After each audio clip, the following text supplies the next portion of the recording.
Today we are going to be making our Christmas feast. So happy Christmas Eve, everyone. We have our rib roast that we're going to season up. We're going to be making mac and cheese, sweet potato casserole, Brussels sprouts and bacon, caramelized carrots and onions, mashed potatoes, and green bean casserole. So we've got lots of things to do to kind of prep up here, and an apple crisp. So let's start by making the seasonings for our roast that we're going to pop into the oven. And they're going to cook for a while because they're pretty big roasts. We're going to start with a good helping of garlic here, and we're going to mince this up. And I'm going to make an olive oil based kind of herby paste that we're going to spread and rub over our two rib roasts. And that will kind of season it up and like kind of cook it in, just make it absolutely lovely. And kind of infuse it with a lot of flavor.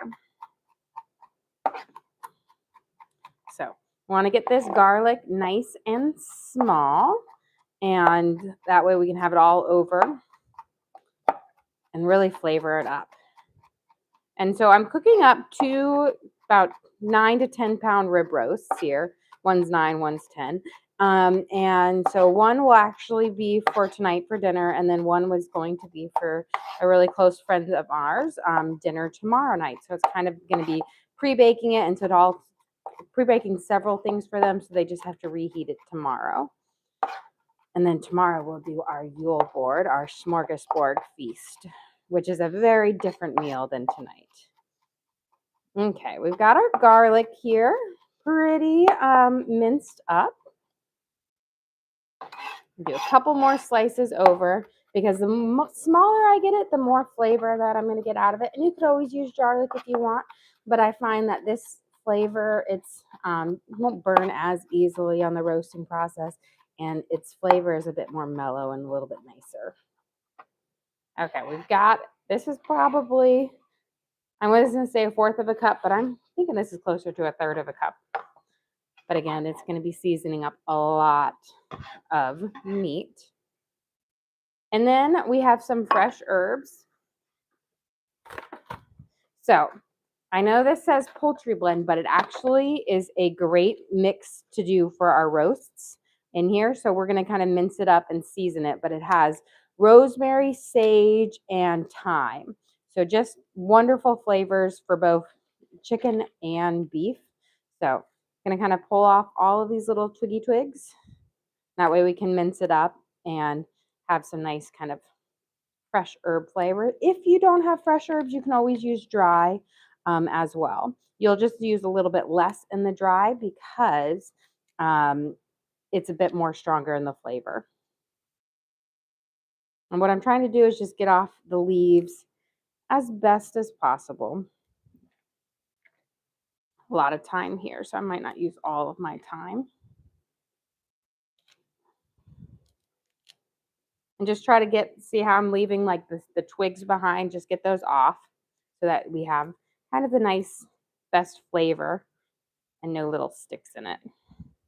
And you can also buy the individual herbs, but for some reason I could not find individual rosemary anywhere. The only way I could find it was in the poultry blend. So I got it just with some other ones, so that was a win too.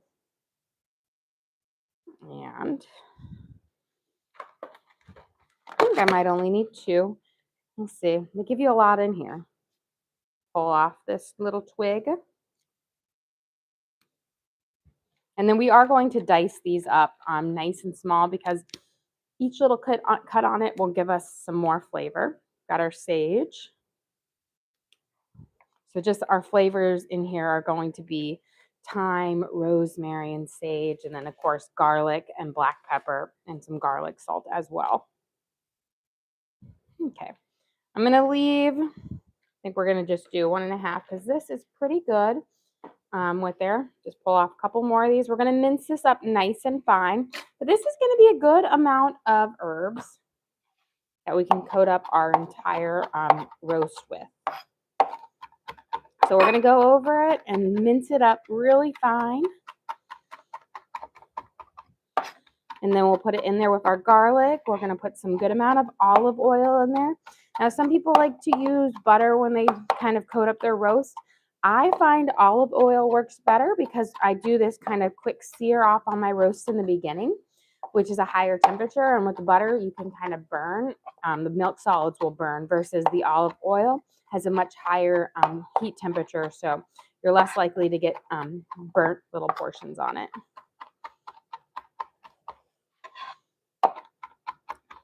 So here, our herbs are getting up nice and fine, and every little cut into the herbs is going to infuse more flavor into this. And we have a pretty thick roast, and so we want to make sure that that outside is really covered with it.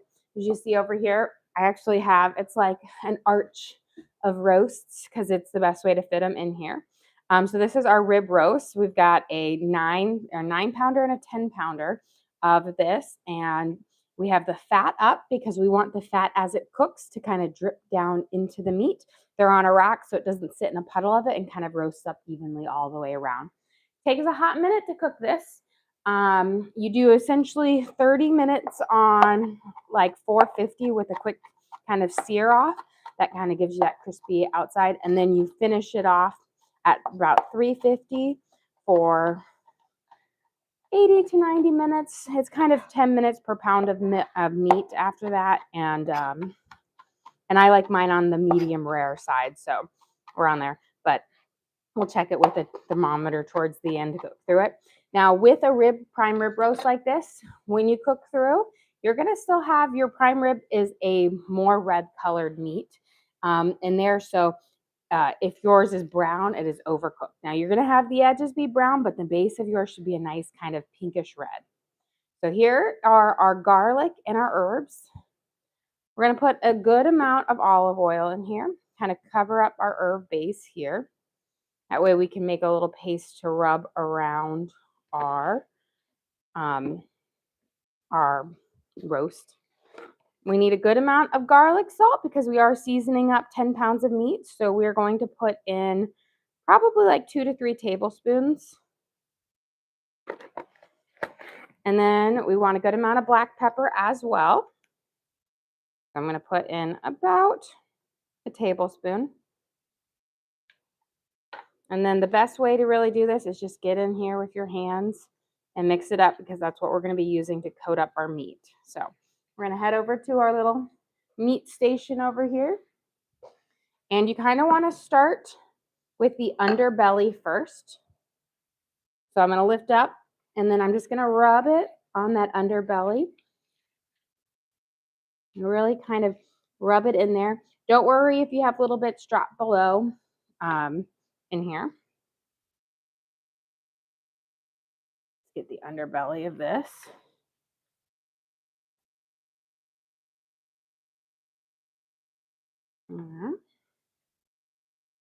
And then we're going to rub the sides.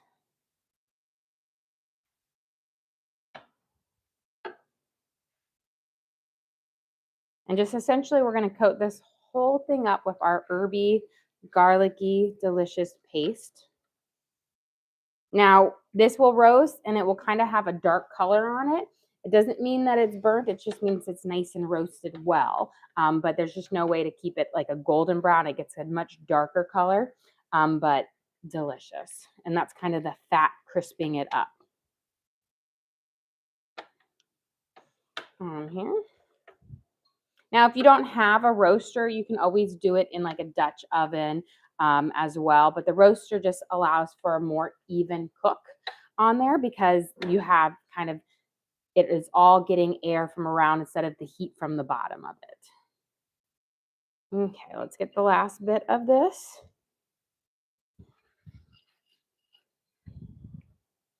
I'm going to rub it in and clean it up.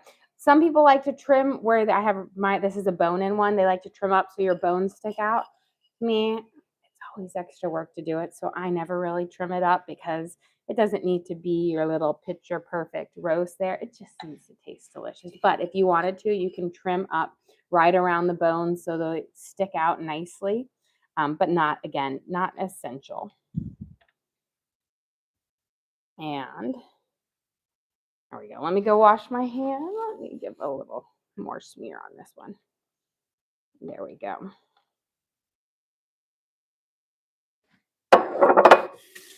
Get our hands nice and washed.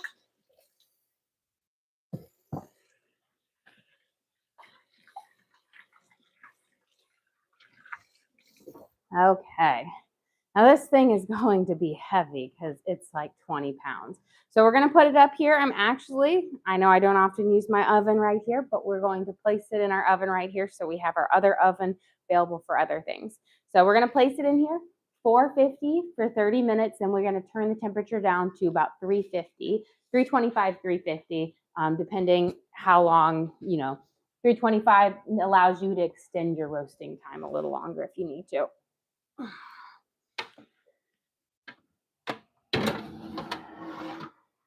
Okay, it's in there. I lowered my racks down so it should be positioned kind of where the whole roast is in the exact middle of the oven, including my little meat arch.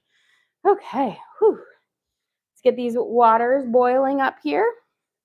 I am going to just give a quick rinse of these herbs off of my cutting board.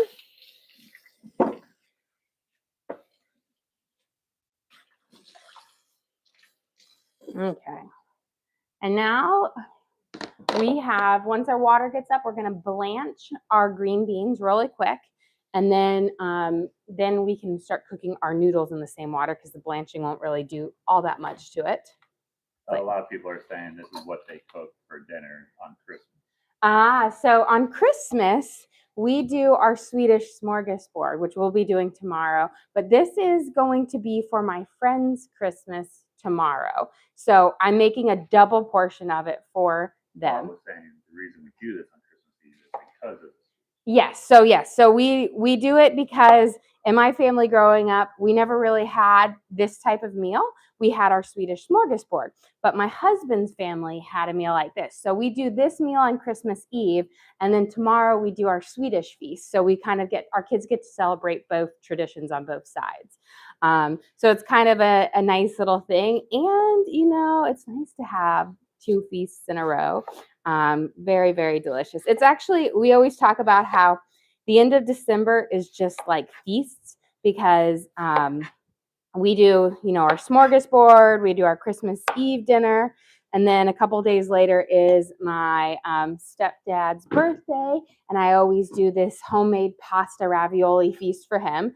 And then there's New Year's. I don't make so much of a feast on New Year's Eve, but on New Year's Day, we do like the Southern New Year's feast, which kind of gives you like all the different parts of it are like, collard greens and Papa John's for good health and wealth and stuff like that. So lots of feasts at this time of year.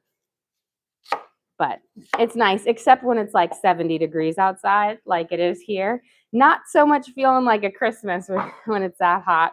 I mean, our neighbors are outside. Their teenage boys are playing in just shorts. Like it's that hot out here. It's just kind of crazy. But we're going to kind of trim up our sweet potatoes here. We're going to give them a boil. We're going to make a nice kind of sweet potato casserole. And we'll have that going in there. I'm making a small batch for us, but a bigger batch for my friend for it. So normally we don't have a few of these things on there, but they're kind of what they're requested. So I was like, ooh, we'll add them on. We'll change it. I always say I like to add. I love when feasts are like so many different components because I am a person who loves, I'm there for the sides, all the different sides. That's what I want. So that's kind of like a win-win here for us. Let's get these peeled. And I find peeling your sweet potatoes with a knife takes half the time than with a peeler. And it just works really easily. It also allows you to get off the kind of the drier skin on it. So, and then of course we will also have mashed potatoes and gravy because that's what my kids and my husband absolutely love. And I use a little bit of the meat drippings as long as they're not too toasted. I add some in to make our gravy to give it a nice kind of extra flavor to it. What other side? We'll have green bean casserole, caramelized carrots and onions, Brussels sprouts and bacon, and mac and cheese. So lots of sides. And then, of course, we'll bake up a sourdough bread that I have kind of proofing in there for it. So nobody will go hungry tonight, especially since they've been enjoying all of the cookies. I'm halfway through setting up our dessert table. You know, for when you do your smorgasbord, you have like your main one with all the food, and then you always have the dessert table. So I've got our cookies out and some of our candy. Tonight I'll finish it off with all of my little candy that I have kind of hidden away so that the kids don't eat them. Because I put on there like little hippo snacks, which are like little hippo chocolates and all sorts of delicious things. Let's drop our green beans in here so that they can start to blanch. We only need to kind of cook the green beans for about, since I have so many, it takes a little bit longer than a smaller batch, but 2 to 3 minutes max until they turn a really vibrant green. Grab my scissors here. But just you always get your washed and trimmed ones so you don't have to do all of the work. And you're just gonna put them in the boiling water for a few minutes. That allows to start the cooking process. We are going to be baking our green bean casserole, but you want to start with a little bit of it. We don't need all of this. You have a couple people that don't understand why you cut so much of the skin off on sweet potato. Because on the sweet potato, if you peel them with the things, you know they have a really white part, which is dried out and a little bit more starchy and things. And you can see right here, like here's a little bit of that whiter skin. I don't like that on there. It doesn't give me as nice. This sweet orange flesh is the best part. So doing a knife peel allows me to get straight to that, which gives me, I think, a nicer end product for my sweet potatoes. Less fibrous, more smooth and delicious sweet flesh. And it's a lot faster.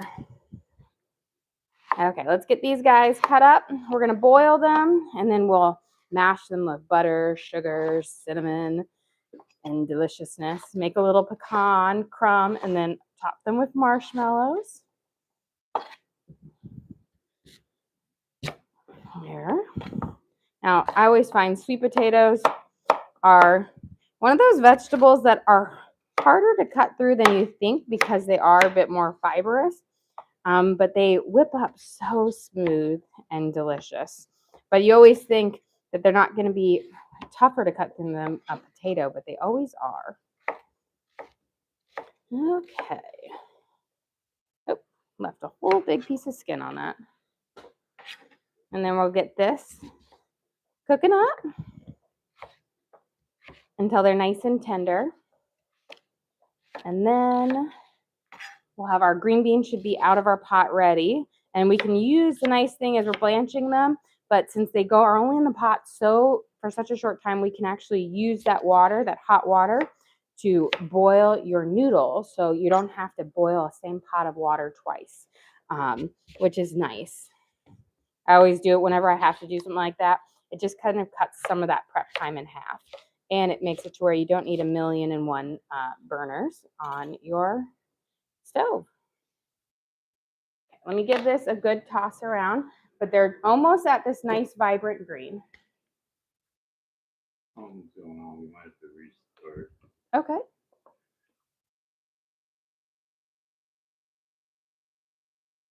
Mm-hmm. Is it on both?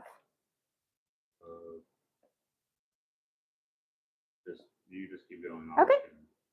Okay. So now I've tossed my green beans. We're going to add in our sweet potatoes here into our boiling water. And we'll let them start to cook up. Yeah. And hopefully I always try to make sure I don't overfill my pot with water. But if you do, just dump out a little bit. Here we go. We get those in there boiling up. Okay, we're going to restart it. If anybody's on there, we'll be back. Some little issues here. Go on YouTube Okay, we're still on YouTube. Okay, perfect. So for those of you, I've got my things. I'm actually going to probably pour off just a smidge of this water since it's pretty high to the top. That way it cooks up a little faster. There we go. And we can have those. Perfect. Okay, and we're back on for our TikTokers. We are prepping up our Christmas feast. We've got our roast in the oven. We're gonna cook it off at 450 for we got about 20 minutes left on it. And then it will be about an hour, 2 hours left on the baking part. We've got our green beans right here, what I'm about to take out because they're nice and bright, blanching off for our green bean casserole. So look how they're just beautiful, bright green. That's what you want when you do this. So I'm going to grab one of my trays here. Give it a good shake. And we're going to put some of them, I'm going to just dump them all in here, but I'm going to transfer some to another container as well. These in here. And this is going to make so much deliciousness. Okay. Now this is for sweet potatoes. Green bean casserole. Yeah, commented they love the stock pot. Yes, this stock pot is my favorite, like, specialty piece that you get out of your set because it's a huge pot. It comes with this mesh basket. It also comes with a steamer basket on top, so you can steam and everything. But I love it because it's really easy to take in and out here. I actually have it in my Amazon storefront because so many people have asked me about this pot. And it is just a really great pot, especially for it. Like when I ever have to make really big batches of chicken noodle soup, I make it in that pot. Okay, let's get some of these green beans over here. We'll divide. And perfect. So I've got for our 2 green bean casseroles. So again, your green beans are just blanched right now, which means they are kind of still crunchy and crisp, but it gets so that when we go to bake it, you don't have to bake it so long to cook it all the way through. I'll slide this over here. I'm going to bring this water back up to a boil because once it's up to a boil again, we can add in our pasta and cook it on there. I'm going to salt it because we're going to want to have it for our noodles. So I'm going to add in a good amount of water here. Here we go. And perfect. And then once we have our noodles cooked, then we'll have this jumbo pot out of the way. Let me wash my hands real quick. Got a little bit of salt on there. Let's see, pretty good. Probably about like 15 more minutes on for us. Let's start sauteing off our mushrooms for our mushroom gravy. That is, well, cream of mushroom soup / gravy that we're going to be using for our base of our green bean casserole here. So we're going to saute them in butter because that's going to give this base, to make it taste a lot better. And let me grab a little paper towel because I drizzled a little bit of my water in this pan. And I don't want it to sizzle too much. And the thing about my green bean casserole that makes it so delicious is everything is made from scratch. I don't use canned green beans, so it's fresh green beans. I make my own fried onions, crispy fried onions, my cream of mushroom soup. I make it all myself, which I think makes it so delicious. Okay, let's get our butter in here, sauteing it off, let it melt. I'm going to mince up some garlic, throw in there, and then we've got about 1.5 pounds of sliced mushrooms that we'll start to saute in there. And then we'll coat it with some flour, and then we'll add in some kind of chicken bouillon and water and cream. There we go.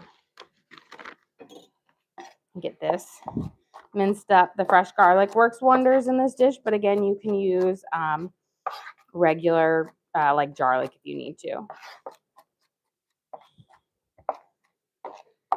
And then once we get this kind of going, I'm not going to start frying up my onions until I have my mushroom gravy made in there, just so that it's, you got to think about when you're prepping like a feast like this, you got to remember like, okay, what do we have room for on my stove? Not necessarily like, oh, I could cook this all at the same time. You got to have space for it. You got to think a little bit about it in the stages before so you can get everything done at the same time. And also like, what are things that are really good that you can like heat up at the last minute, but that can sit in a resting stage. Okay.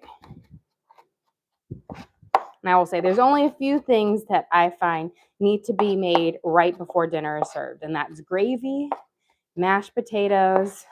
Those two are one of those ones that really needs to be made right before because they don't hold well.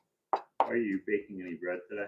I am going to bake up a sourdough loaf. A little bit closer to when our dinner time is. I'll have that baking a little bit before, kind of free up one of my ovens. I'm probably going to bake it in this oven when we get there.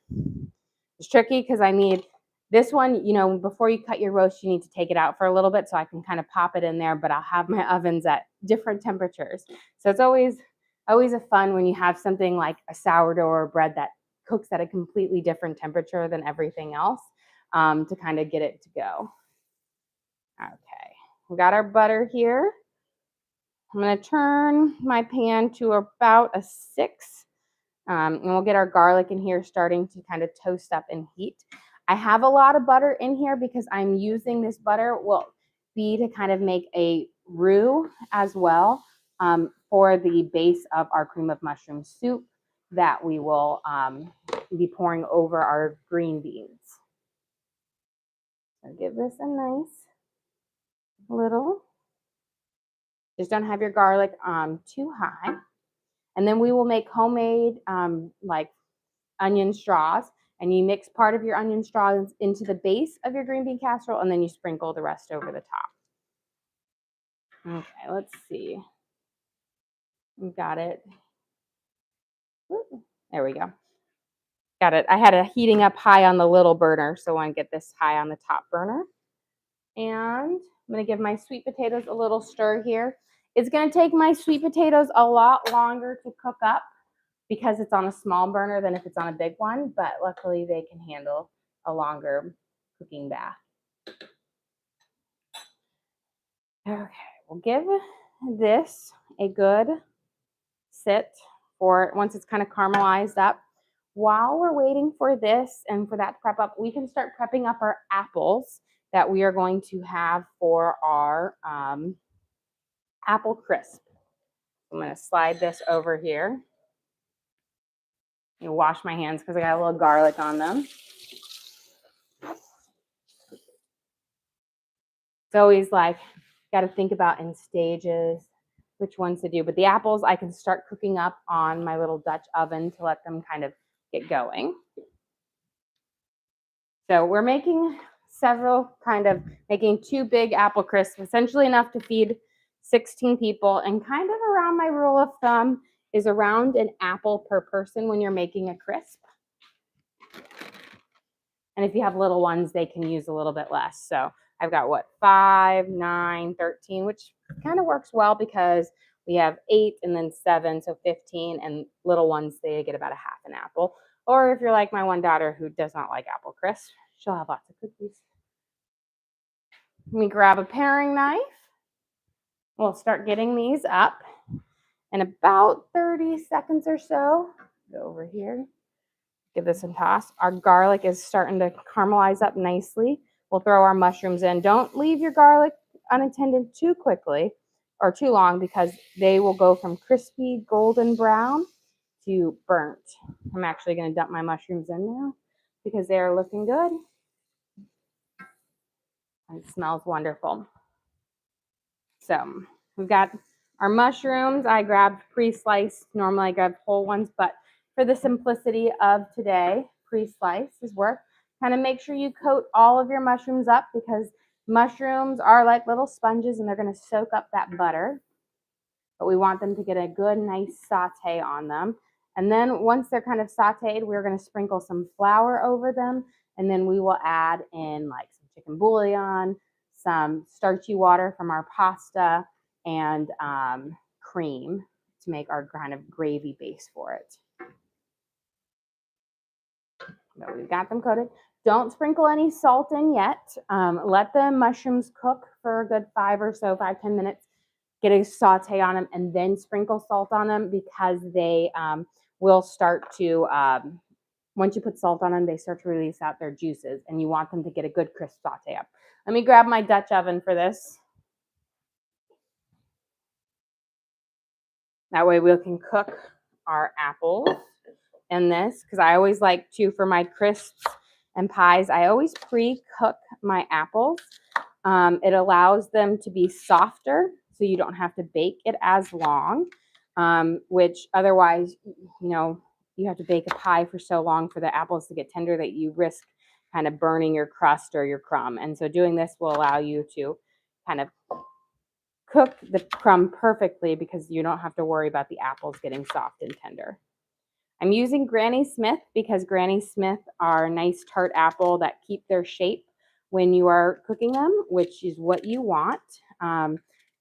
And it will allow you to take the right amount of sweetness for it. Turn my pan down over there to about a 5.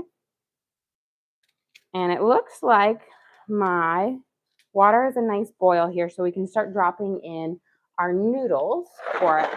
Now, when I make my macaroni and cheese, I never actually use elbow macaroni. I like to use the corkscrew noodles, or I guess it's called a cavatappi, but a cute little corkscrew. I think they cook up a little bit nicer. Looks a little bit nicer. So we're gonna do a whole box, and I think we'll do 2 boxes. That way we have plenty. Let me give these noodles a quick toss before, and we have some salt in there. And then once they're cooked, then we can kind of dump them out, and then we'll make a bechamel sauce where we'll add in some, we'll add in our cheese and then mix it in. So we'll have a really good mac and cheese. I'm going to do 2 types of cheddar for it, and it will be delicious. Okay, let's kind of get these little bases out. Where spices is going to be really simple on here, but we have our roast in. Let's go actually check it down. We can take a quick peek at it, and then we're gonna bring our temperature down to 3. I'm gonna do 350, but it should be searing off beautiful. You can hear that sizzle, but this high temperature gives you a really beautiful crisp crust on it. 30 minutes at 450, then you're going to turn it down to 350. And that way it will continue to cook, but if you leave it at 450 too long, you're going to burn your crust. So you want to bring it down on there. Let's give our mushrooms a quick little stir here. Beautiful. They're cooking up well. You have a question. How many people are you feeding? So this is it's actually for 2 families. So it's going to be for our part of this is for our dinner tonight, and part of it is for my friend's dinner tomorrow night. And it's going to be about 15, 16 people between the 2 of them. So we're making a good amount of food here for it. So plus, gotta have leftovers because how often do you guys have a rib roast? Let's get these in here.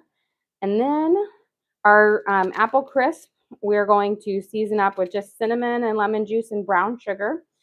And I think it just makes it just a really nice one. If you want a more Christmassy seasoning to it, you could add in some cloves, but I like the simple cinnamon.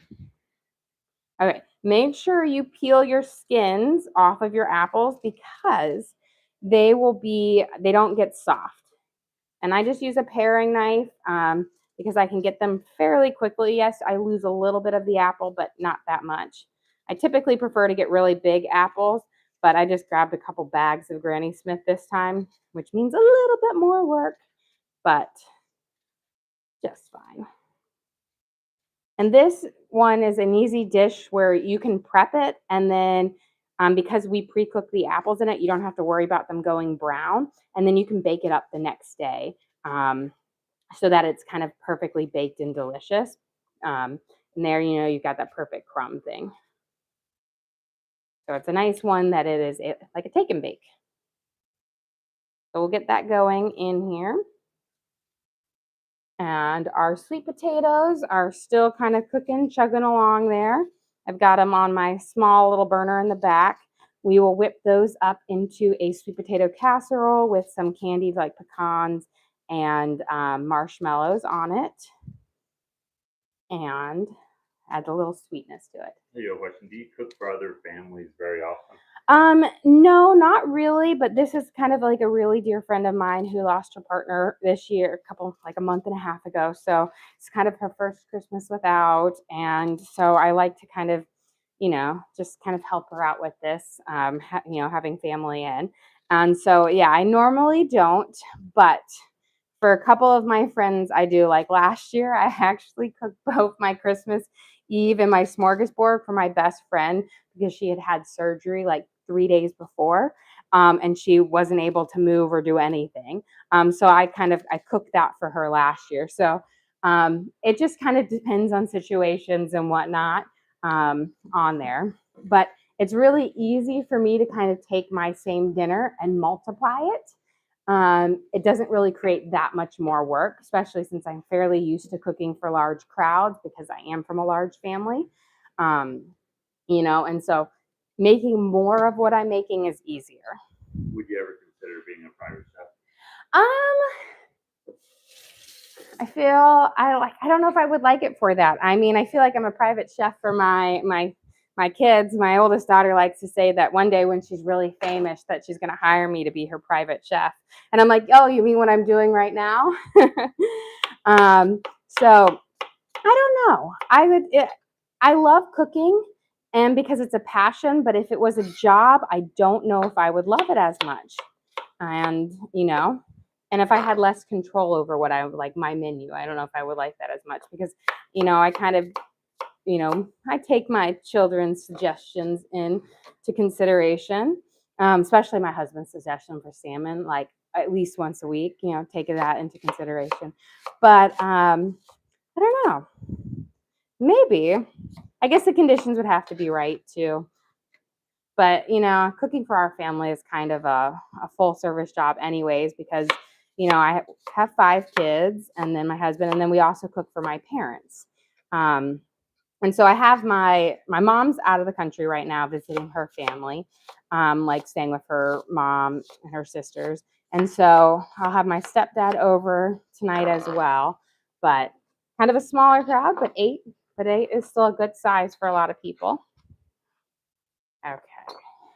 Let's check and we'll take a pause on that. Mushroom overboard. This is going to be for our green bean casserole.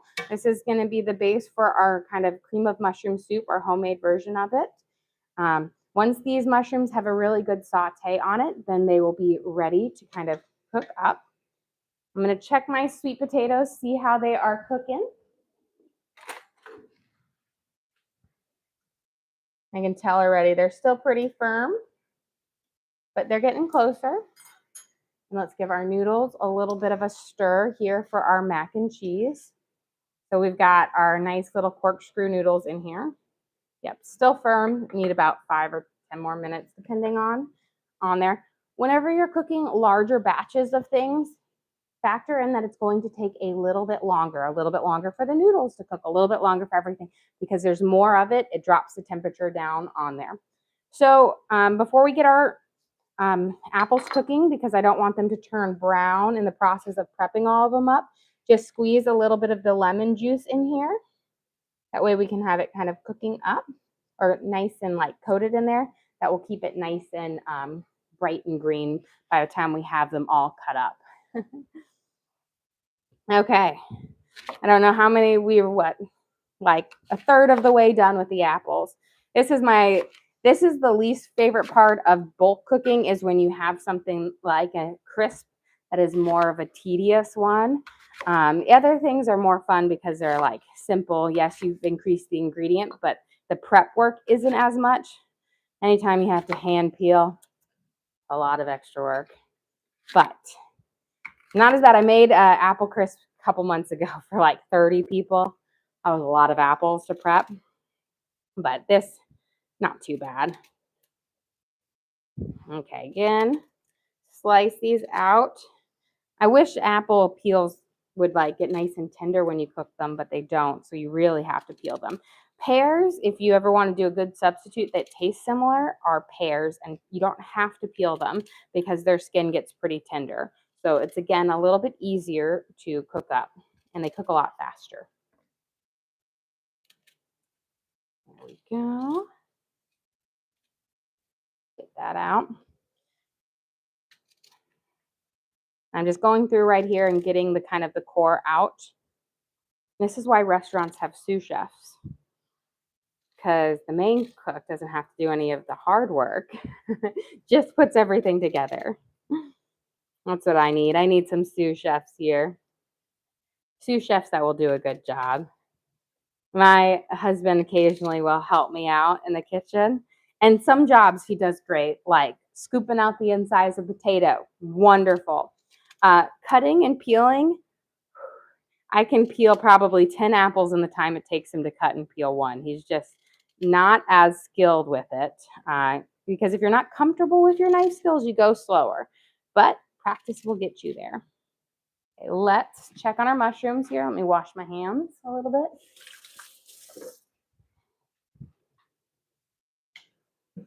There we go. You can see they're starting to wilt down now. I'm going to spread them out, and now we're going to give a little bit of garlic salt over the top of them. Just spread it out so you can kind of coat a nice layer. This is, again, is going to allow them to kind of drip out their extra juices, their mushroom juices, which will make a really great cream of mushroom soup. Don't mix it in, just sprinkle it over the top. And I like to use garlic salt because garlic salt makes everything taste better on here. Okay, let's check our noodles real quick.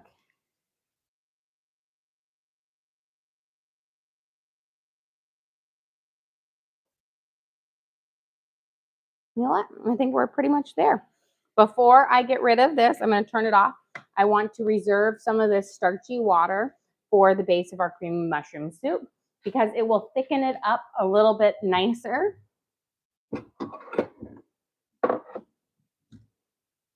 So we'll ladle some of it out.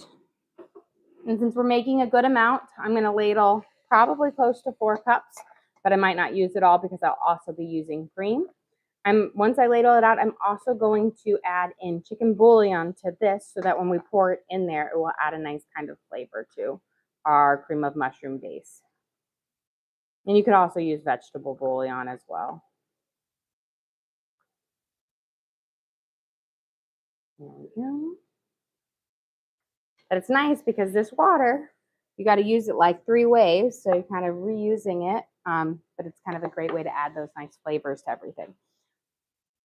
Okay. Let me see for my mac and cheese. This is my mac and cheese pan. And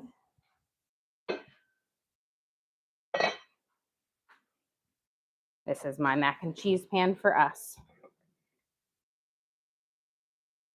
I had to go through and I was finding all of my Dutch ovens that were Christmas colored because I have a lot of them and I love the really fun colored ones. So I was like, all the red and greens.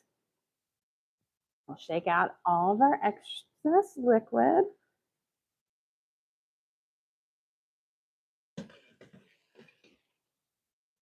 Okay.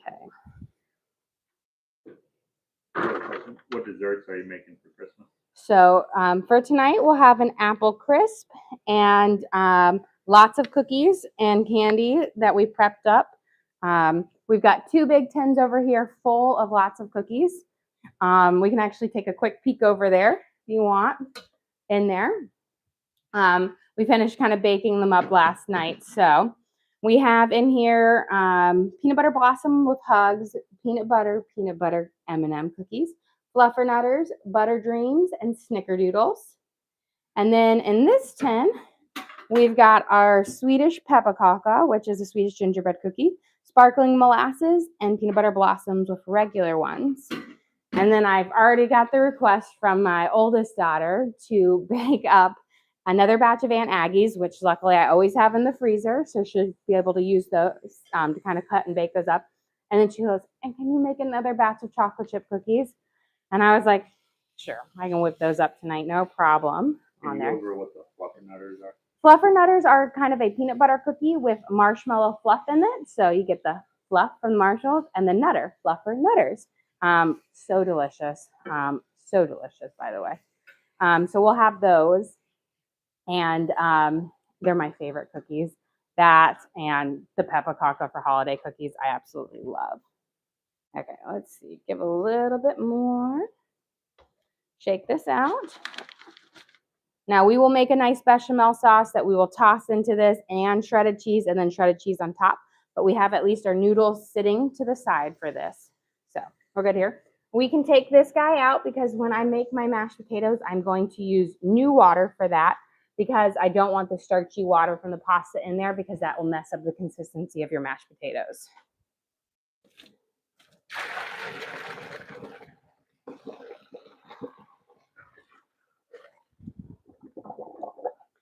Okay.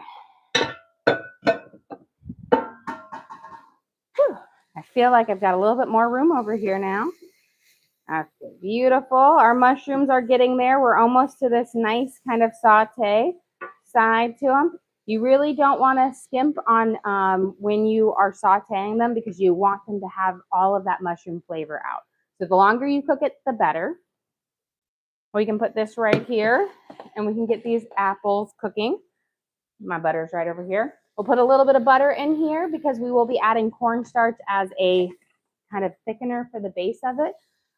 Which makes it so delicious. But the butter cuts away some of the chalkiness that cornstarch can have.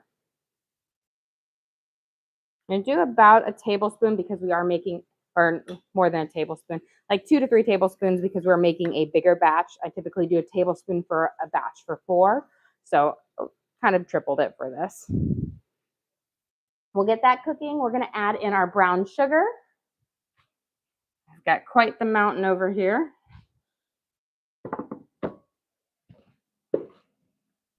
And since we have several apples, about 15 or so, 13 actually, we're going to add in about, I'm going to say 1.5 cups of brown sugar.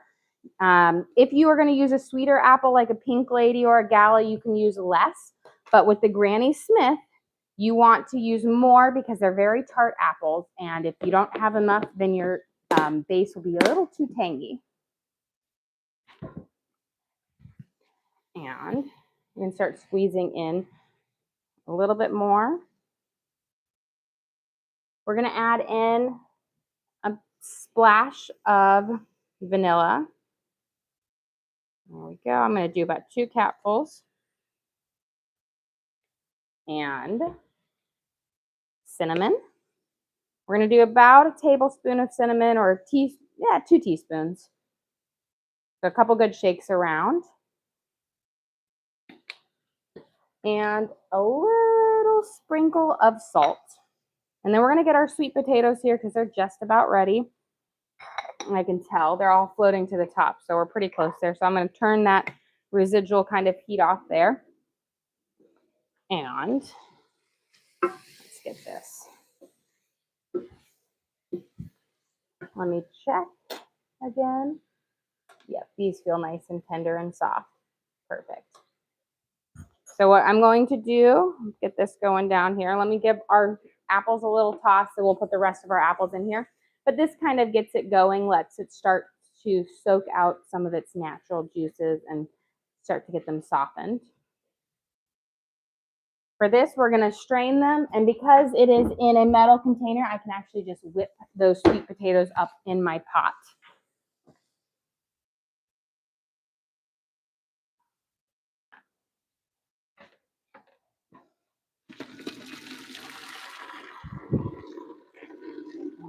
There we go.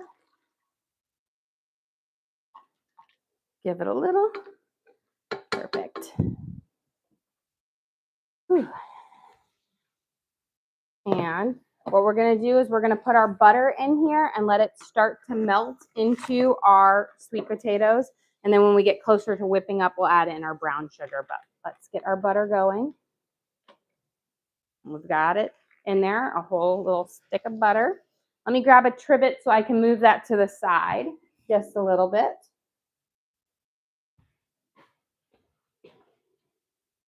Kind of. And we're not going to whip that until that butter is completely melted down. Okay. I'm going to cut up or slice up a few apples to get them in here, and then we'll work on our mushroom, cream of mushroom soup. So the next step of that is we'll sprinkle a nice bit of flour over the top of it, mix it up until you almost have every mushroom covered in this little paste, and then we'll add in our liquids, and we're going to use our starchy water. We'll add some chicken bouillon to that, and then some cream, of course, to make it that creamy flavor to it. But you don't actually need as much cream as you think, so it's not as rich and heavy as one might think. So let's get some of these up in there so we can get them cooking up as well. At least when you've got a lot of things to do, this kind of takes away the monotony of just peeling apples. I need my sister-in-law here. I think she'd be excellent in apples. She's our resident potato peeler at Thanksgiving. And she can peel potatoes so fast. And I think it's because she is a true Irish. She was born in Ireland, lived there, met my brother actually in Germany while she was there for grad school, and he was there doing like a postdoc. And, but she can peel potatoes faster than anyone I know. She is the one where we have to peel about 20 to 30 pounds of potatoes for our Thanksgiving dinner. And I always am like dreading it. And I'll like be like, oh, could you peel the potatoes? And I swear I look over and they're all peeled like in an instant. I'm like, I don't even know how you do it this fast. But she can work miracles. Okay. Got this down nice and low. Let's chop up these few, get them going. And then we'll work on our mushroom gravy. That way we can start on our crispy onions so that we can at least be done with our green bean casserole parts. So what we're going to do is I'm just slicing them nice and kind of thin. I don't like my chunks of apples too thick because it takes them a little bit longer to cook up then. The nice thin little pieces, so much flavor. There. And we can get them cooking up in our nice little spiced brown sugar sauce. Add those in here. Got our next round kind of going. Then we just have a few more apples after that. Okay, so coat them up. And the more apples we get in here, the more this is going to turn into a soupy type base for it. Perfect. Got you back in here. And just keep your temperature kind of lower. Let it cook nice, low and slow. Okay. Let's get this part. Perfect. I'm going to spread all of my mushrooms out. Let me wash my hands to get some of this appleliciousness off of me. And we're going to slide this out of the way right here. We can move these because I'm done with this. Okay. We've got our starchy water here. We're going to add in our chicken bouillon. You're going to need like a heaping spoonful. Typically, it's about a teaspoon per cup of water, so I have about 4 cups. So it's about 4 teaspoons or a really big heaping teaspoon of chicken bouillon. It's nice and hot, so it will dissolve really quickly, which is great. There we go. Now let's get our flour. And we're going to coat this up. I'm going to turn my heat down nice and low for this. And we're just going to dust it over, and I'm going to do it in stages. I'm not going to completely coat it with all that I on the first round. I like to mix it up, and then we'll coat it around the second round. So I've got about probably like a tablespoon to 2 tablespoons in there right now. coat it up. We're going to essentially make this nice little paste on our mushrooms. And we have a good amount of fat in there because remember we cooked the mushrooms up in that butter. We're going to do a little bit more. And it's going to be about 1/4 cup of flour, maybe a little bit more, to when we get to the right amount. There we go. Should be the perfect amount. Now we're going to coat it up, and it's going to kind of make them all like a nice and pastiness once you get them all the way coated up. And then we'll add in a little bit of our chicken bouillon and starchy water, and then some cream, and we'll kind of add it in half and half. There we go.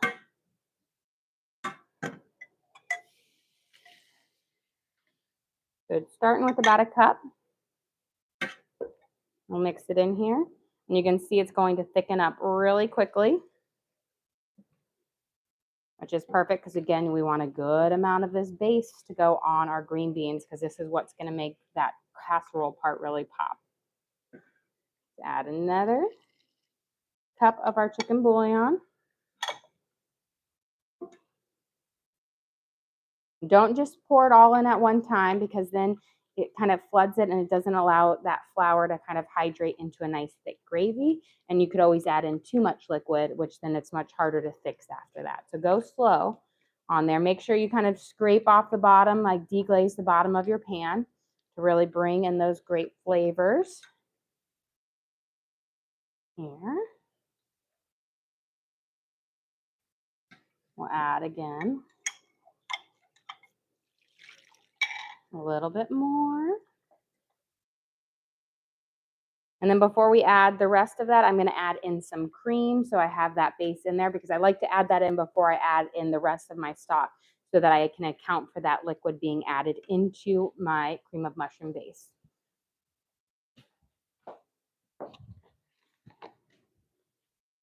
Okay. So we're going to put in about like 1/3 to 1/2 cup. We might add a little bit more, but I want to mix it in. And that's going to give you that instant cream of mushroom look to it. We're going to let it thicken just a little bit before we add in the rest of our base. You go over everything that you're making today? Yes. So right now in our oven roasting, we have our rib roast. We spiced it up or seasoned it and then seared it off, and now it's cooking at 350. We are making apple crisp, green bean casserole. So we've got our apples stewing right here now for our apple crisp. We got half of them in there. We're going to get the other half in soon. Mac and cheese, sweet potato casserole, caramelized carrots and onions, Brussels sprouts and bacon. So lots of good stuff. Okay, let's let that stew for just a little bit longer.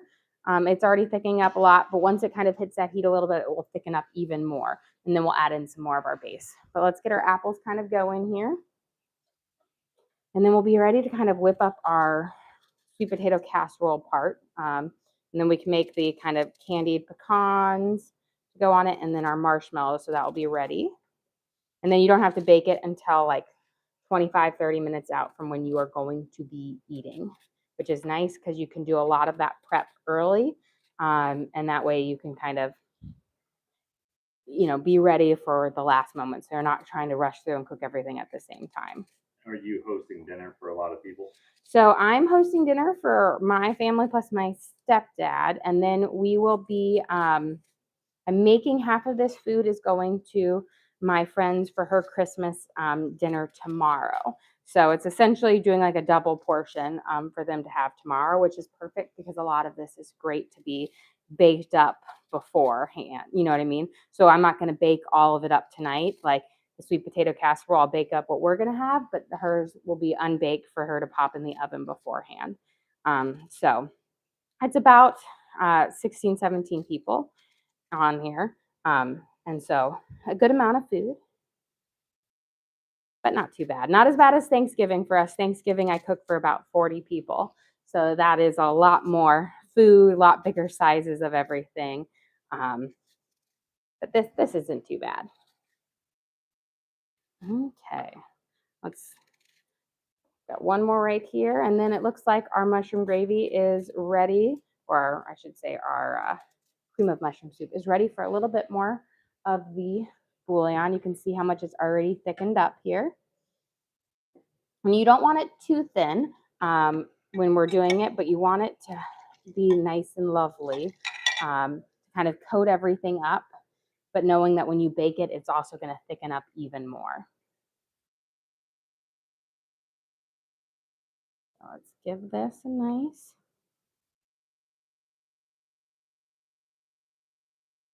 break apart those mushrooms.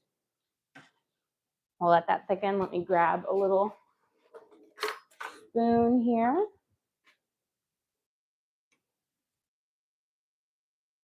Good. Let's get these in. And then once we got our cream of mushroom gravy, then we can work on our like our onion straws. We're going to fry up our onions to put on the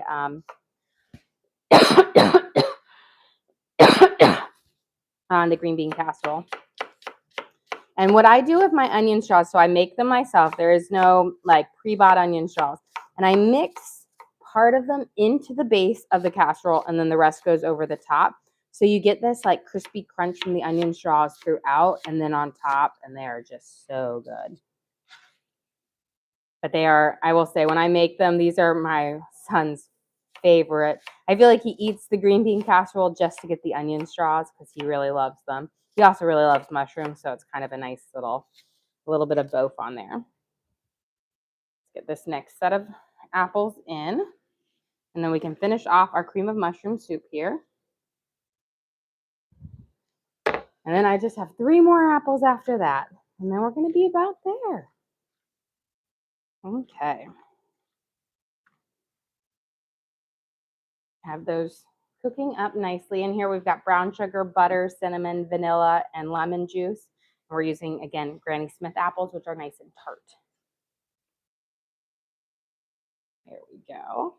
I think we can add just a little bit more. And we should be at kind of that perfect consistency.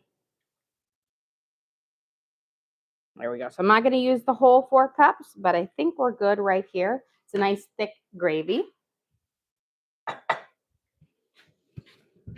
And again, when we bake it, it will continue to thicken up. So you don't want it quite as thick as your finished product. Otherwise, it will be too thick. Okay. Get that mushroom off. And let's ladle. We're going to ladle it over our 2 things.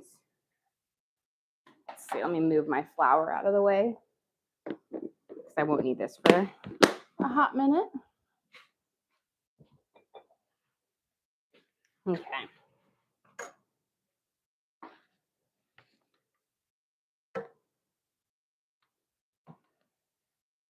We're going to kind of coat it all the way up, so we have a good like bit on every piece of our green beans.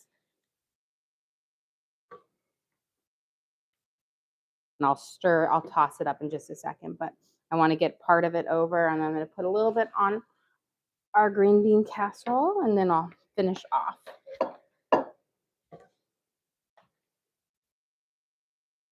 And this is where all of this like great flavor in the green bean casserole comes from. So good. This is better than any can of cream of mushroom soup. When you can make it fresh, it's not that difficult, but it adds just so much a nicer flavor to your green bean casserole. Okay, let's see. That one looks pretty good.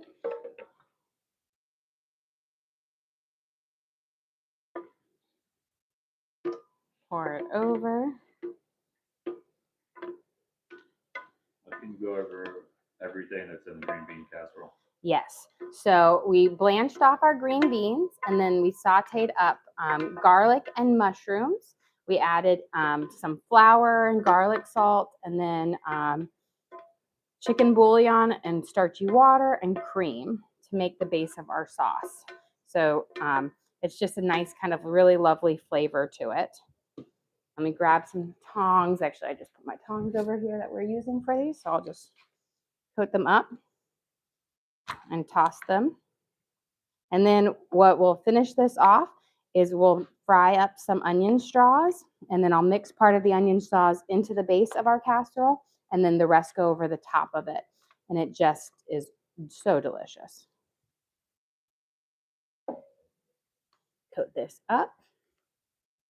And then we can set these aside for when we're ready for them. There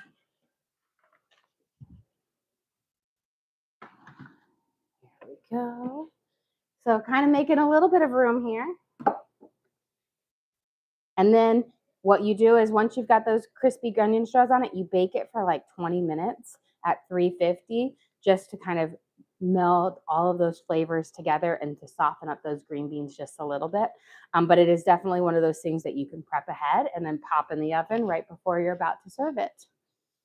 Okay, let me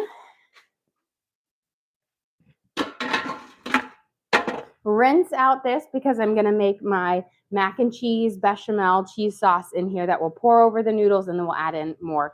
But I need this big pot for that one again. So we're going to give this a quick rinse. I'll have that fill up, wash out, and then we're going to finish up our apples to kind of cook there. There we go.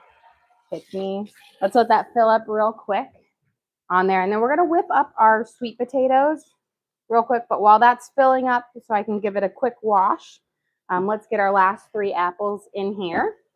And we will have finally got all of our apples into it. And then we'll let it cook for a few more minutes, and then we can make the top part for our base. What's the protein for the dinner? We have in our oven, we have about 20 pounds of prime rib roast cooking up.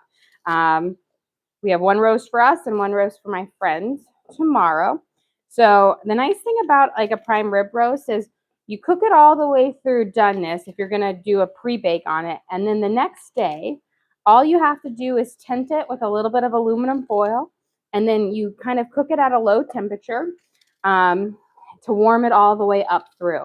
But it is such a juicy and delicious piece of meat. You know, it's essentially just like rewarming ham. You know, when you buy your Christmas ham, it's already cooked. That's essentially what you do for the reheating process. And it's one of those meats that actually does some remarkably well. Okay. Get this out real quick.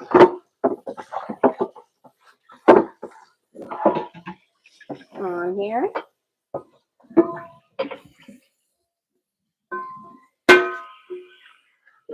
Perfect.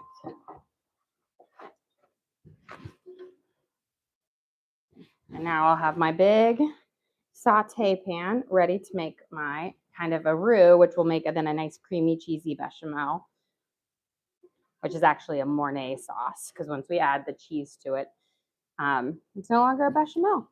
Oh, how do you season the prime rib? We minced up garlic, rosemary, sage, and thyme, black pepper and garlic salt, mixed it in oil, rubbed that all over our roast. So those flavors will infuse into it as it cooks, and then you roast it fat side up so that that fat renders down into the meat, making it extra juicy and delicious.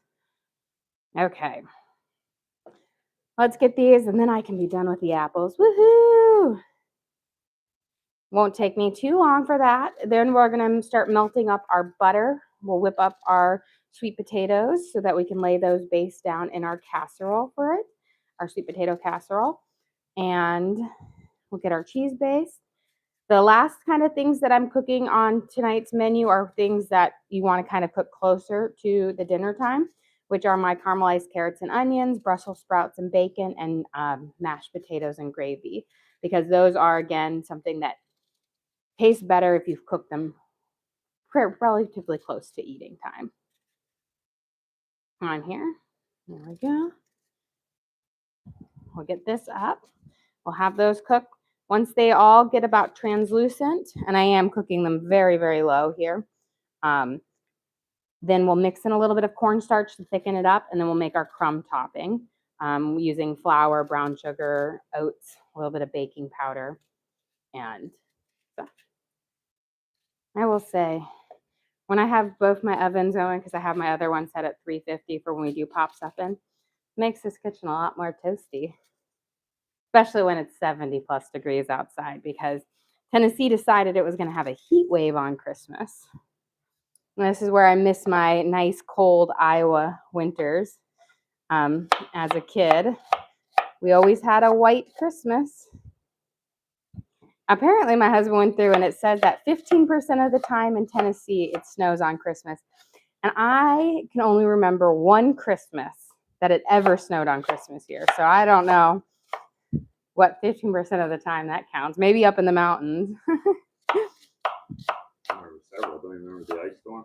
Yes, but that was the only one over Christmas. I don't remember any over Christmas. A couple years ago, we had this terrible ice storm that came through, and it was so cold. I think it was like 15 degrees or lower for about a week straight. And so everything was frozen over. Of course, most of the time they'd be like, oh, nice, you can't go anywhere, except part of our pipes in our house froze. So we had no running in like half of our house, no running water. And it was not the most fun. We're like, kids, you guys can't use this bathroom. You can only use this bathroom. And it was not as fun as in a kid. I never really realized those problems as an adult. I'm like, oh, winter is not fun for an adult on several reasons. Okay, we've got our last of our apples in here. Woo-hoo. We'll let these seasoned up and continue cooking. And then we'll get our mashed potato, or not our bechamel for our mac and cheese sauce. Need more butter. Okay, we're going to start for the bechamel. You essentially are going to start out with a roux, which is going to be equal parts flour and butter. I'm going to be using, we're going to make a good amount because I have a lot of mac and cheese here. So we're going to use a cup of butter. So we'll use around a cup of flour. You know what? I don't even know. That's not. I'll do a cup or 3/4 of a cup because I don't need all of it.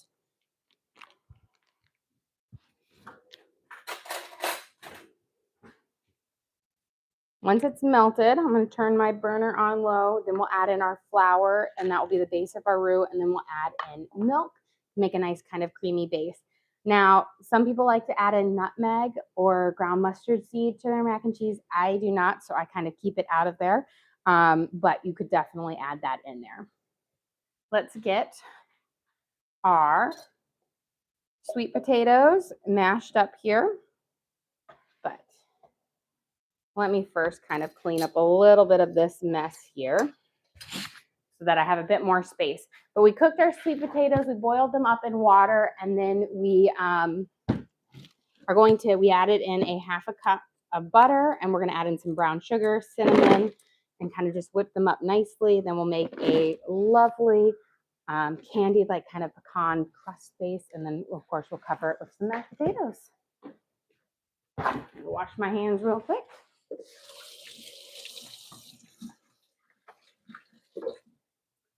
Okay. Let me grab my hand mixer. Now, because this is a metal pan, not a nonstick coating, I'm going to just whip it right up in my pan. But if you boil them up in a nonstick coating, do not do that because you'll ruin your pan. But that's what is kind of nice about this, because I can do a little bit of this. We'll do a pre-whip. And then we're going to add in cream and brown sugar and cinnamon, but I like to get a little start on it, breaks it up, allows it to kind of soak in a little bit. We had several sweet potatoes in here, but they were all of varying sizes. So I'm going to add about around a cup of brown sugar. So that's a 1/2 cup. I'm not going to pack it. I'm just going to do a loosely class. So it'll be closer to 3/4 of a cup. I don't want my sweet potatoes to be intoxicatingly sweet, but just really a nice kind of sweet deliciousness, because you're going to have the candied pecans and the marshmallows on top.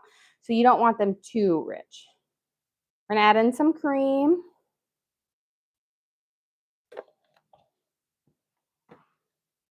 Do a little shake of cinnamon, about a teaspoon. and a little pinch of salt. A little bit more. Let's whip that base up. Essentially, once we have a really nice creamy base, and you might need to keep adding cream until you get there, then we'll know that we're ready. I think we're actually going to be fairly good, but let's see. Turn it up.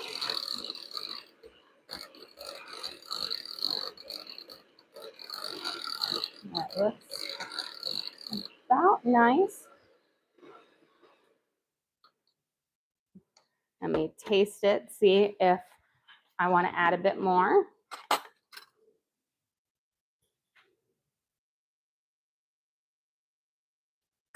I'm going to add a little bit more cream, but I think everything else is pretty darn good. And we'll whip it nice. There we go. It's getting the nice whipped color that I want.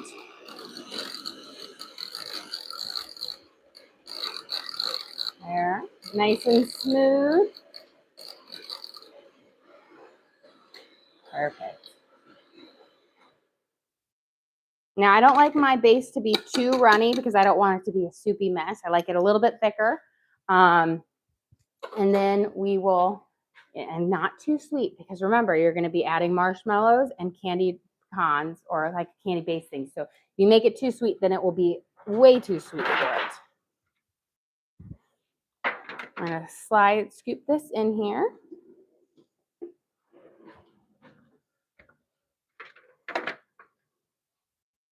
We're going to kind of spread it out. Go a little bit. And then I'll add in a little bit more once I see where I need to add it.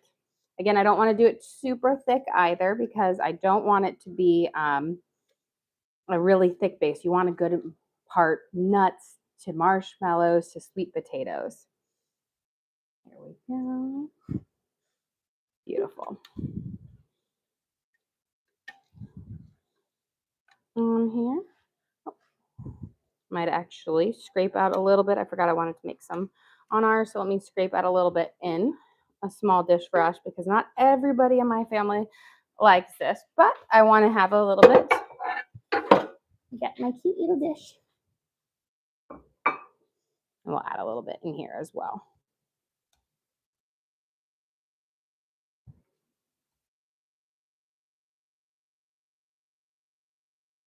And scrape it out. For here. I actually think Jack and Teddy might like this a lot. Some of my kids, they'll be like, oh, sweet potatoes. Even though when they were little, they ate sweet potatoes so much because they loved them. Here we go. We've got our nice little base here of our sweet potatoes.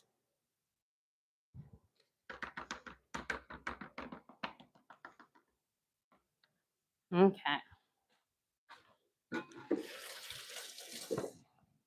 And then let's give our apples a little stir. Looks like we can make the bechamel part. We still have to make our candied topping for this, and then we'll put our marshmallows out. This is getting fairly close where I want it to be. I've got a couple that need to cook a little bit longer, but we're almost there. Okay, let me grab my whisk. And we're going to add in our flour. Let me grab, no, I got a little piece of sweet potato on me. Let me wash that off. Okay, so we had 3/4 of a cup of butter in here. So we're going to add around 3/4 of a cup of flour. And we'll make into a nice little paste.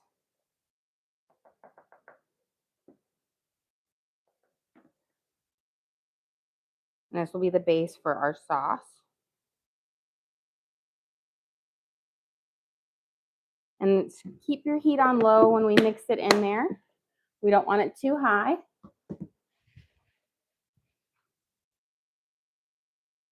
There we go. And once I have it in there, we'll mix it up.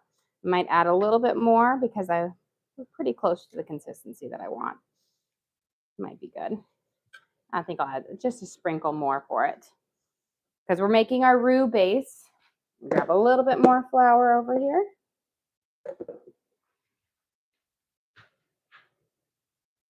There.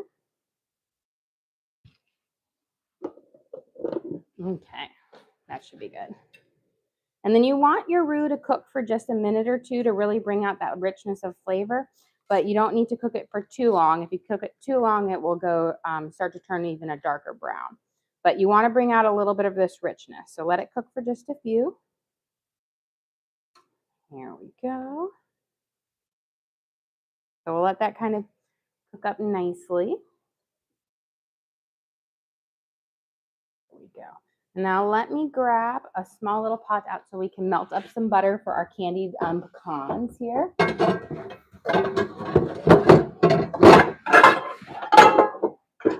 this should be a good size. And we can get that going and get some butter melting. I've got lots of butter kind of cooking up here. But we're going to need about a stick of butter for this.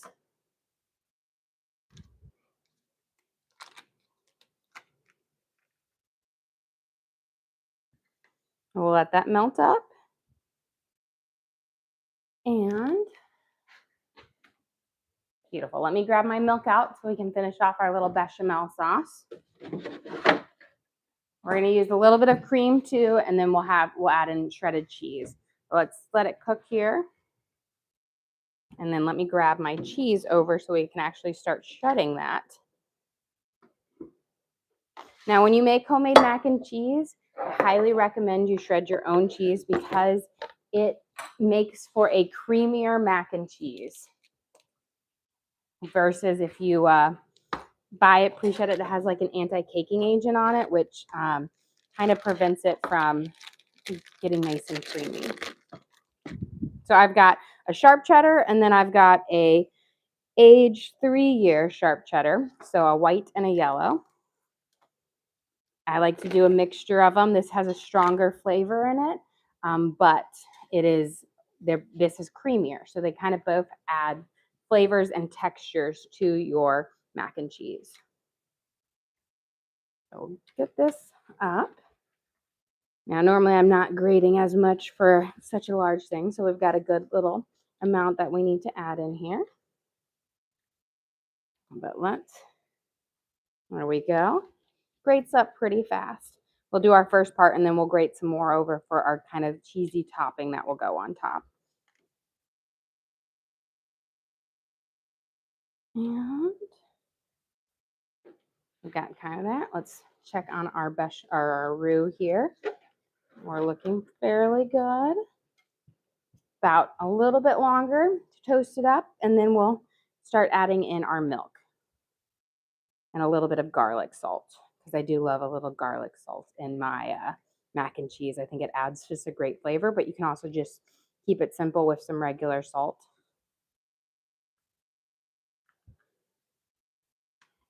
Here, this is a bigger, it's easier to grate when your chunk of cheese isn't so big. But this is, again, grating yourself is going to give you such a creamy and delicious, mac.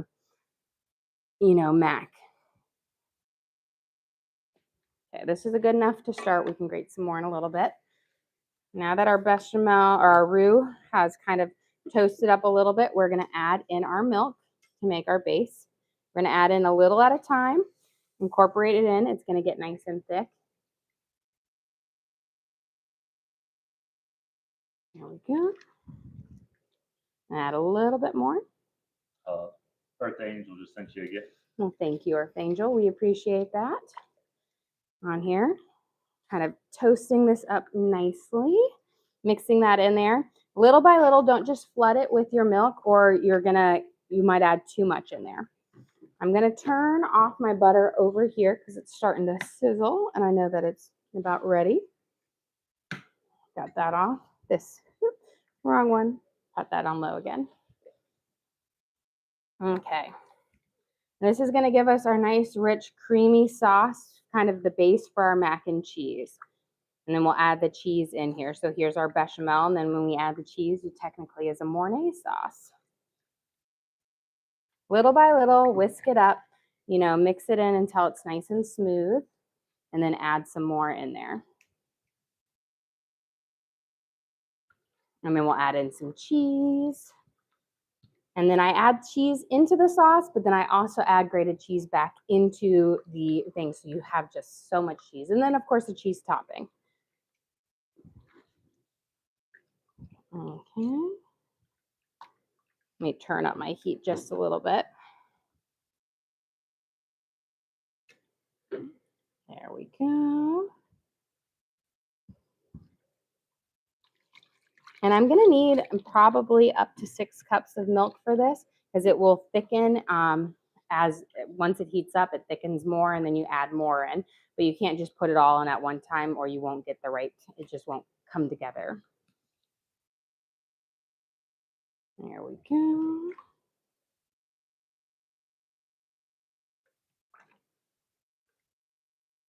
We've got ours. And this is why I'm using my big saute pan for this because it does make it a little bit easier when you have a bigger surface area. Okay, we're gonna let that simmer for just a second. No. Ooh, almost lost my whisk in there. Okay. While we wait, let me slide this over here and we can work on our candied pecans. I've got my apples base here almost done. So we're gonna be ready to add our cornstarch and then make our topping on that. So that's just about ready for it. Okay, let me grab, we've got our things. I need a nice little bowl to mix this up in. Okay.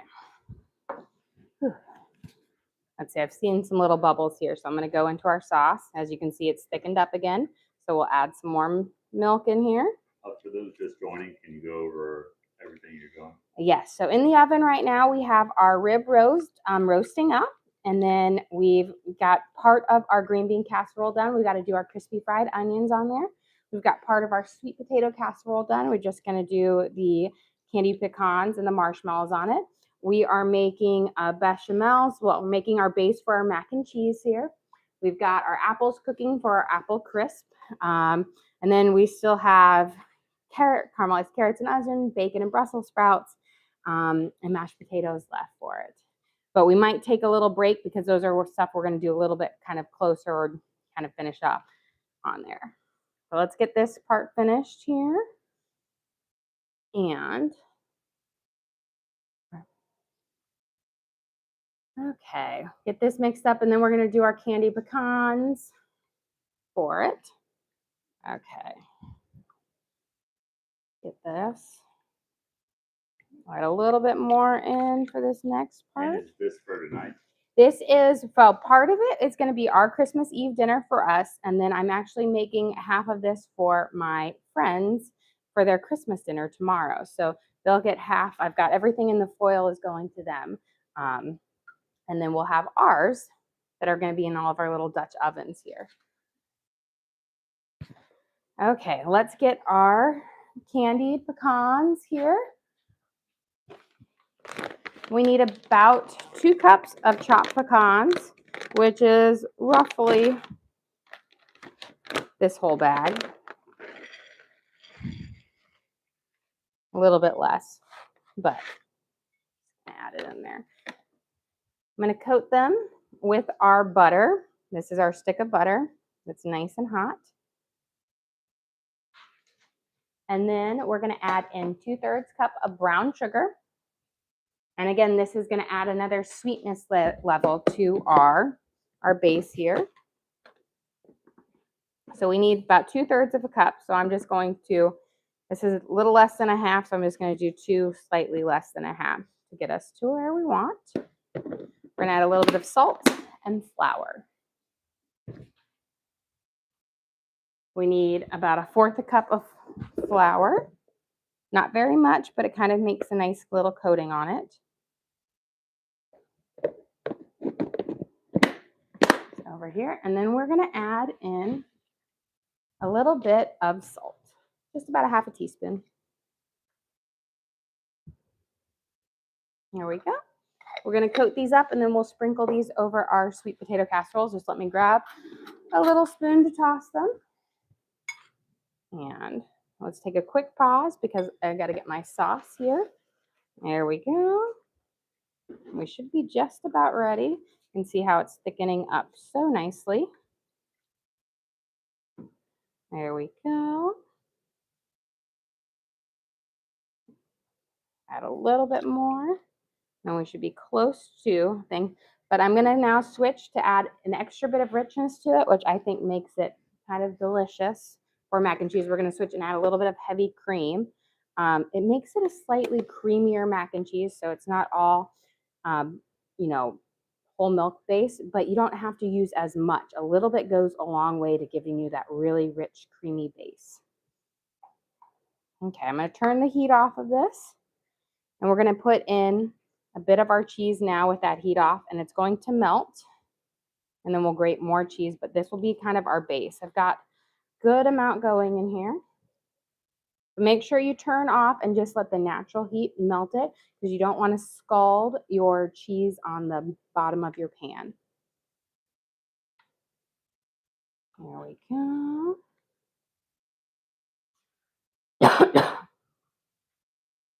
We're gonna let that melt here, kind of cool off. I'll start in a second. Let me get a sip.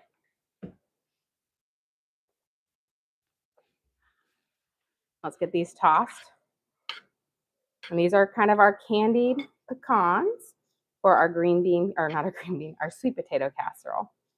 And coat them up in that brown sugar and butter and that little bit of flour, which just allows that coating to stick on a little bit nicer. And this adds a great texture to the sweet potato casserole, but a nice bit of flavor as well. Okay.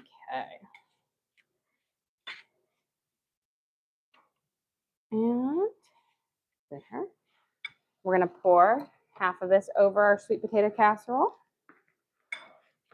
or more of it over because I've got more going here. That one's for ours.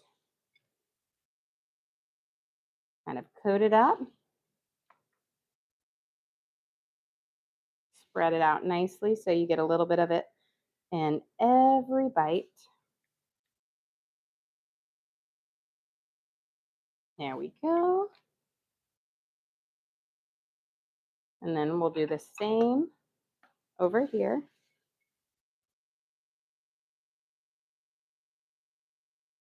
And while this is a side dish, it kind of tastes more like a dessert to me, but it's delicious. There we go.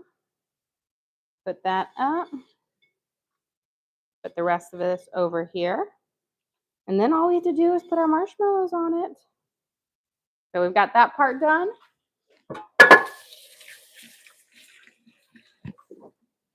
It's nice to get some of these things. We'll do our marshmallows here in a little bit. Let's get our cheese sauce here. You can see that cheese is starting to really melt into it for our things. And then we'll add our marshmallows on our thing. We'll have that base done. Yeah, question. Are those sweet potatoes with pecans? Yes. So that is kind of mashed up sweet potatoes with butter, cream, brown sugar, a little bit of cinnamon, for just a really nice, lovely base for it. Let's add a little bit of garlic salt in there. You don't need a whole lot of salt because remember the cheese is going to add a bit of saltiness to this, but you want a little bit to help it.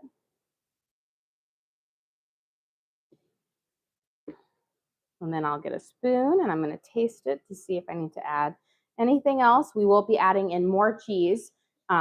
This is just the base part that we can kind of coat up our noodles with.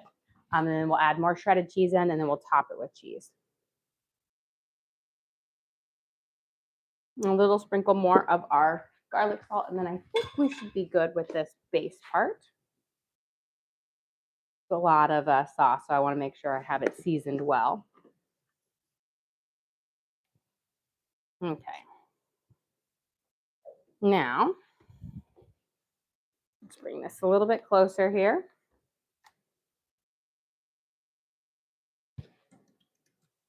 I'm done with this whisk. And we're going to pour this good amount over this base.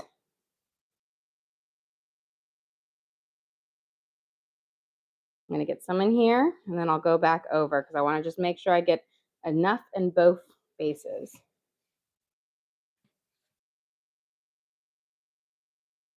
There we go. Beautiful.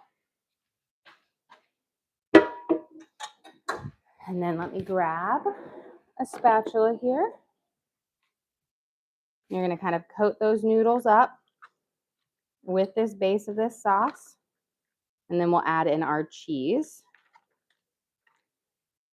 And then we'll add a nice thick layer of cheese on there. You just can see how delicious. Make sure you coat every noodle up because you don't want any dry noodles. Beautiful. And then got mine over here. We're going to coat this up.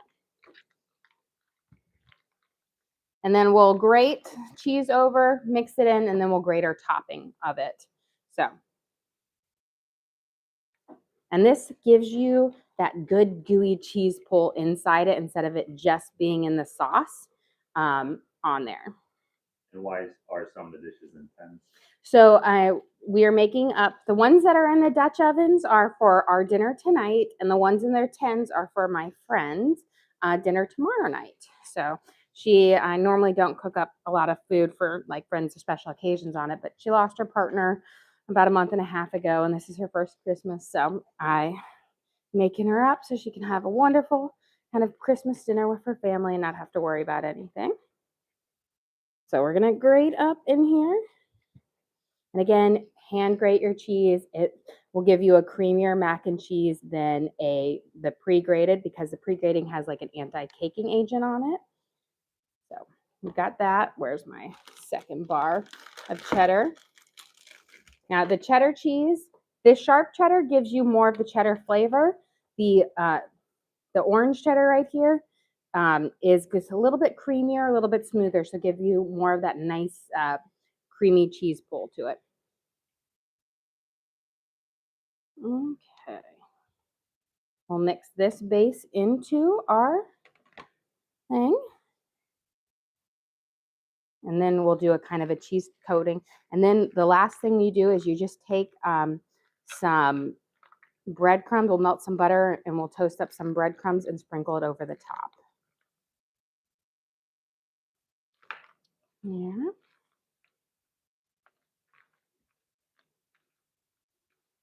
Beautiful. And then when that melts, when you bake this up, all of that shredded cheese that we have in there will melt over it and make it just so creamy and delicious. Okay, let's finish up this one. But while we wait, let's get our butter melting for our panko breadcrumbs to toss in it on there. And then I think we'll take a little bit of a break or whatnot, or we might just kind of finish up because we have a little bit of waiting time before we kind of do the last part. So, but we will definitely do a short of all of the finished stuff on there. But we kind of have a waiting period while the roast kind of finishes cooking and before we kind of do a little prep of it. Okay, so we're making our nice kind of cheesy layer over the top. I've got our butter melting for our panko breadcrumbs. And what we'll do is we'll coat the panko breadcrumbs in the butter with a little bit of garlic salt and we'll sprinkle them over the top. It gives you a nice little crunchy layer, but you want to make sure you have lots of cheese on this top layer. We're going to be grating both of our cheeses again because it's a double cheddar mac. Here. And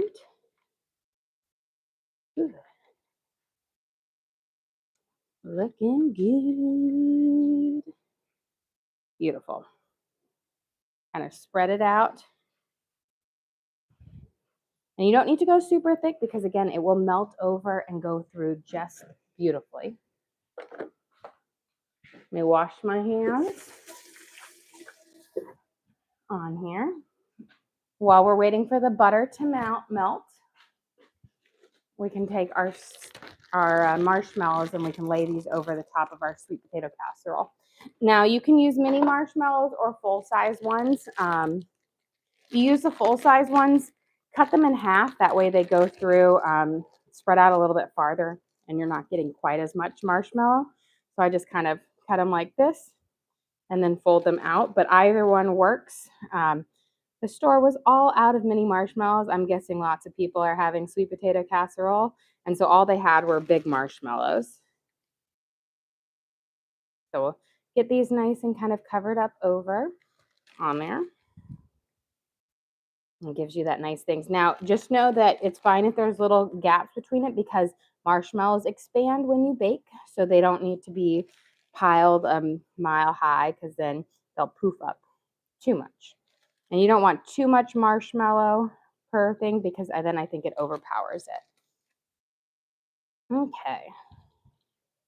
Let's get this going.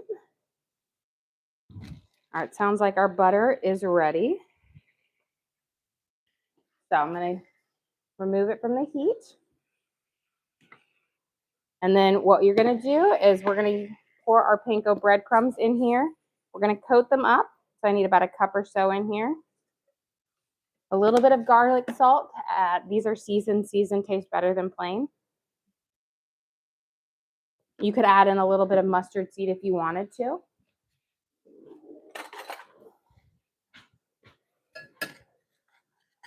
Mix them so they're coated with the butter. That allows them that when they bake up in the oven, they get golden brown and crispy. And so instead of being a dry crunch, they're a nice crispy crunch, like a crouton crunch on there. And then you're going to sprinkle this over the top. So we'll have this on there, and then we'll save the rest for our other one. There we go. Beautiful. And so now what I'll cover it up in aluminum foil, but then tomorrow when they want to heat this up, they just have to bake it for about 20 to 30 minutes until it's bubbling and golden for it. Okay. Well, we kind of have a nice little pause here. So we might come back in a little bit, or we'll just have a clip depending on how crazy it gets around here. But because we have a little roasting, and it's literally just kind of a boring me cutting marshmallows up, we'll come back in a little bit. But thank you guys so much for joining us for our Christmas cook-along feast here. And there, I hope you guys are enjoying your Christmas Eve. But guys, don't forget to like and subscribe. And thanks again for joining us.